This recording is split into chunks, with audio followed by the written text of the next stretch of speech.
النبي وبينه لله صوتك بالهدى ما أحسنه أحسنت دندنة الحديث. Assalamu alaikum wa rahmatullahi wa barakatuh. Le prophète sallallahu alayhi wa sallam, bien qu'ayant la garantie d'entrer au paradis, ne ménageait pas ses efforts.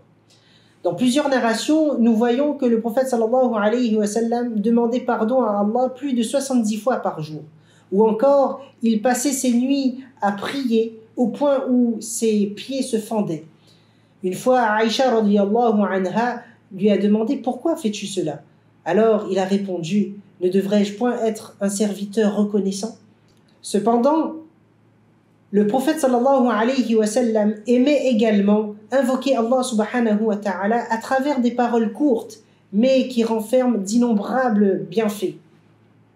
Une fois, il était auprès de son épouse Juwayriya bint Harith radiyallahu anha, et il quitta son appartement pour aller accomplir la salatul subh, et il est resté à la masjid jusqu'à ad-duha, c'est-à-dire après le lever du soleil. À son retour, il vit Juwayriya assise au même endroit où il l'avait laissée.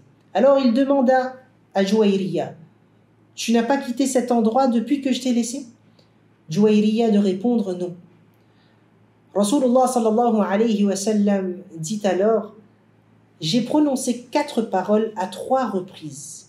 Et si on pesait ces 4 paroles avec l'ensemble du temps que tu as consacré en adoration, alors ces 4 paroles l'emporteraient. » À travers ce récit, nous voyons que le musulman doit fournir des efforts, doit consacrer du temps à adorer Allah de la meilleure des façons et dans son sens le plus large. Mais il doit également suivre le modèle par excellence, Muhammad sallallahu alayhi wa sallam, à travers ses invocations qui sont courtes, qui sont légères sur la langue, mais ô combien lourdes dans la balance. À titre d'exemple, l'invocation de celui qui a pris son repas n'a d'autre récompense que le pardon de ses péchés mineurs. Ou encore, celui qui invoque Allah subhanahu wa ta'ala, qui demande pardon à Allah pour l'ensemble de la communauté. Allah lui garantit une récompense pour chaque musulman pour qui il a demandé pardon. Subhanallah. Nous voyons la preuve de la miséricorde d'Allah.